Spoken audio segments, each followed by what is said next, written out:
అందరికీ వందనాలు. ఈరోజు బైబిల్ రీడింగ్లో ద్వితీయోపదేశకాండము 12వ అధ్యాయం నుండి. మీరు స్వాధీనపరచుకొనుటకు మీ పితరుల దేవుడైన యెహోవా నీకిచ్చిన దేశమున మీరు భూమి మీద బ్రతుకు దినములన్నిటిను మీరు అనుసరించి గైకొనవలసిన కట్టడలను విధులను ఇవి. మీరు స్వాధీనపరచుకొనబోవు జనములు గొప్ప పర్వతముల మీదనేమి, మెట్టల మీదనేమి, పచ్చని చెట్లన్నిటి క్రిందనేమి, ఎక్కడెక్కడనైతే తమ దేవతలను పూజించెనో ఆ స్థలములన్నిటినీ మీరు బొత్తిగా పాడు చేయవలెను. వారి బలిపీఠములను పడద్రోసి వారి విగ్రహములను పగులగొట్టి వారి దేవతా స్తంభములను అగ్నితో కాల్చి వారి దేవతల ప్రతిమలను కూలద్రోసి వాటి పేరులు అచ్చట లేకుండా నశింపజేయవలెను. వారు తమ దేవతలకు చేసినట్టు మీరు మీ దేవుడైన యెహోవాను గూర్చి చేయకూడదు. మీ దేవుడైన యెహోవా మీ సమస్త గోత్రములలో తన నామమును స్థాపించుకొనుటకు నివాస స్థానముగా ఏర్పరచుకొను స్థలమును వెదకి అక్కడికే యాత్రలు చేయుచుండవలెను.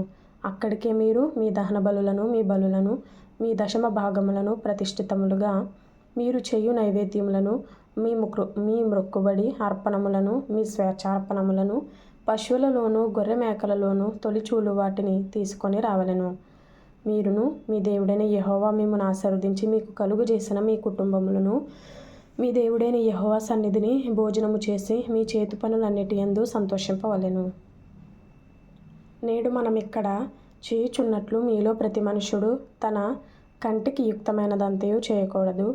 నీ దేవుడైన యెహోవా నీకిచ్చుచున్న విశ్రాంతిని స్వాస్థ్యముగా మీరు ఇదివరకు పొందలేదు. మీరు యొర్దాను దాటి మీ దేవుడైన యెహోవా మీకు స్వాస్థ్యముగా ఇచ్చుచున్న దేశమున నివాసులైన తరువాత ఆయన మీ చుట్టూ నుండి శత్రువులందరూ లేకుండా మీకు విశ్రాంతి కలుగజేసినందున మీరు నెమ్మది పొందినప్పుడు నేను మీకు ఆజ్ఞాపించు సమస్తమును అనగా మీ దహన బలులను, మీ బలులను, మీ దశమ భాగములను, ప్రతిష్ఠితములుగా మీరు చేయు నైవేద్యములను, మీరు యెహోవాకు మ్రొక్కుకొను మీ శ్రేష్టమైన మ్రొక్కుబళ్లను మీ దేవుడైన యెహోవా తన నామమునకు నివాస స్థానముగా ఏర్పరచుకొను స్థలమునకే మీరు తీసుకొని రావలెను.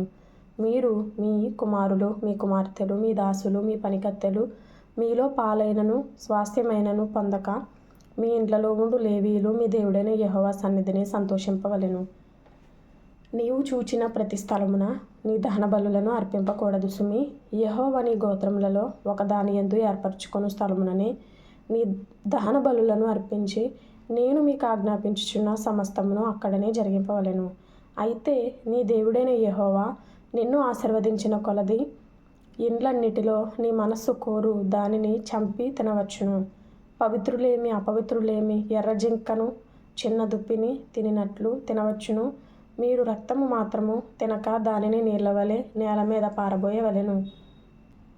నీ ధాన్యములోనేమి, నీ ద్రాక్షారసములోనేమి, నీ నూనెలోనేమి దశమ భాగమును, నీ గోవులలోనిదేమి, నీ గొర్రె మేకల మందలోనిదేమి, తొలిచూలు పిల్లలను నీవు మ్రొక్కుకొను మ్రొక్కుబళ్లలో దేనిని, నీ స్వేచ్ఛార్పణమును, ప్రతిష్ఠార్పణమును నీ ఇంట తినక నీ దేవుడైన యెహోవా ఏర్పరచుకొను స్థలముననే నీవు, నీ కుమారుడు, నీ కుమార్తె, నీ దాసుడు, నీ దాసి, నీ ఇంట నుండి లేవీయులు కలుసుకొని నీ దేవుడైన యెహోవా సన్నిధిని తిని నీవు చేయు ప్రయత్నములన్నిటిలో నీ దేవుడైన యెహోవా సన్నిధిని సంతోషించుదువు. నీవు నీ దేశంలోనున్న నీ దినములన్నిటిను లేవీయులను విడవకూడదు సుమి. నీ దేవుడైన యెహోవా తాను నీకిచ్చిన మాట చొప్పున నీ సరిహద్దులను విశాలపరిచిన తరువాత నిశ్చయముగా మాంసము తినగోరి మాంసము తినేదని అనుకొందువు. అప్పుడు నీకు ఇష్టమైన మాంసము తినవచ్చును. నీ దేవుడైన యెహోవా తన నామమును ప్రకటించుటకు ఏర్పరచుకొను స్థలము మీకు దూరముగా ఉండిన ఎడల యెహోవా నీకిచ్చిన గోవులలోనిదే గాని మీ గొర్రె మేకలలోనిదే గాని నేను నీకు ఆజ్ఞాపించినట్లు చంపి నీవు ఆశించిన దానిని ఎంట తినవచ్చును. జింకను దుప్పిని తినునట్లు దాని తినవచ్చును. పవిత్ర అపవిత్రులు భేదము లేకుండా తినవచ్చును. అయితే రక్తమును తినకూడదు భద్రము సుమి. ఎలయనగా రక్తము ప్రాణము, మాంసముతో ప్రాణాధారమైన దాన్ని తినకూడదు. నీవు దాన్ని తినక భూమి మీద నీళ్లవలె పారబోయవలెను. నీవు యెహోవా దృష్టికి యుక్తమైన దానిని చేసినందున నీకు నీ తరువాత నీ సంతతి వారికి మేలు కలుగునట్లు దాన్ని తినకూడదు. నీకు నియమింపబడిన ప్రతిష్ఠితములను మ్రొక్కుబళ్లను మాత్రము యెహోవా ఏర్పరచుకున్న స్థలమునకు నీవు తీసుకొని పోవలెను. నీ దహన బలులను వాటి రక్త మాంసములను నీ దేవుడైన యెహోవా బలిపీఠము మీద అర్పింపవలెను. నీ బలుల రక్తమును నీ దేవుడైన యెహోవా బలిపీఠము మీద పోయవలెను. వాటి మాంసము నీవు తినవలెను. నీ దేవుడైన యెహోవా దృష్టికి యుక్తమును యథార్థమునగు దానిని నీవు చేసినందున నీకును నీ తరువాత నీ సంతతి వారికి నిత్యము మేలు కలుగునట్లు నేను నీకు ఆజ్ఞాపించుచున్న ఈ మాటలన్నిటినీ నీవు జాగ్రత్తగా వినవలెను.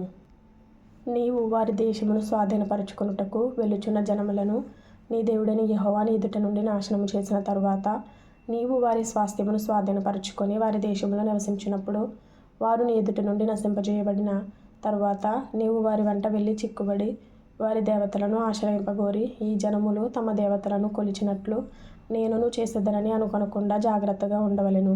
తమ దేవతలకు వారు చేసినట్లు నీవు నీ దేవుడైన యెహోవాను గూర్చి చేయవలదు. ఏలయనగా యెహోవా ద్వేషించు ప్రతి హేయక్రియను వారు తమ దేవతలకు చేసిరి. వారు తమ దేవతల పేరట తమ కుమారులను తమ కుమార్తెలను అగ్ని హోత్రములో కాల్చివేయుదురు గదా. నేను మీకు ఆజ్ఞాపించుచున్న ప్రతి మాటను అనుసరించి చేయవలెను. దానిలో నీవు ఏమీయూ కలుపుకూడదు, దానిలో నుండి ఏమీయూ తీయకూడదు. తరువాత ద్వితీయోపదేశకాండము 13వ అధ్యాయము. ప్రవక్తయే గాని కలలు కనువాడే గాని నీ మధ్య లేచి నీ ఎదుట సూచక క్రియనైనను మహత్కార్యమునైనను చేసి నీవు ఎరుగని ఇతర దేవతలను అనుసరించి పూజింతము రమ్మని చెప్పిన ఎడల అతడు నీతో చెప్పిన సూచకక్రియ గాని మహత్కార్యము గాని సంభవించినను ఆ ప్రవక్త మాటలను కలలు కనువాని మాటలను వినకూడదు. ఎలయనగా మీరు మీ దేవుడైన యెహోవాను మీ పూర్ణ హృదయముతోనూ మీ పూర్ణ ఆత్మతోనూ ప్రేమించుచున్నారో లేదో తెలుసుకొనుటకు మీ దేవుడైన యెహోవా మిమ్మును పరీక్షించుచున్నాడు. మీరు మీ దేవుడైన యెహోవాకు లోబడి ఆయనకే భయపడి ఆయన ఆజ్ఞలను అనుసరించి ఆయన మాట విని ఆయనను సేవించి ఆయనను హత్తుకొని ఉండవలెను.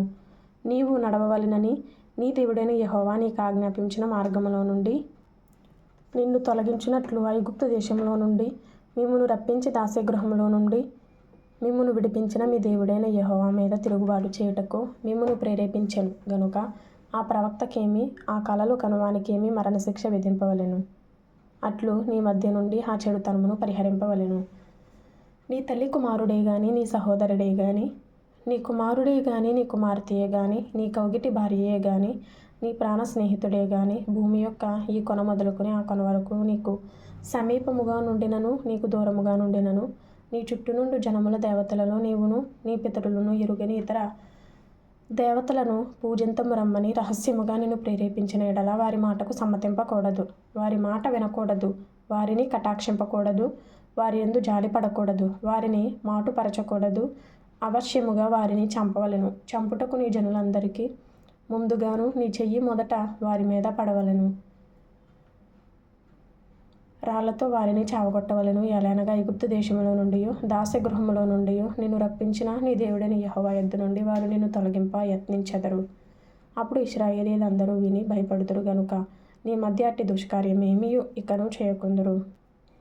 నీవు నివసించుటకు నీ దేవుడైన యెహోవా నీకిచ్చుచున్న నీ పురములలో ఏదో ఒక దానియందు పనికి మాలిన కొందరు మనుషులు నీ మధ్య లేచి మీరు ఎరుగని ఇతర దేవతలను పూజింతము రండని తమ పుర నివాసులను ప్రేరేపించడని నీవు విని ఎడల నీవు ఆ సంగతిని శోధించి పరీక్షించి బాగుగా విచారింపవలెను.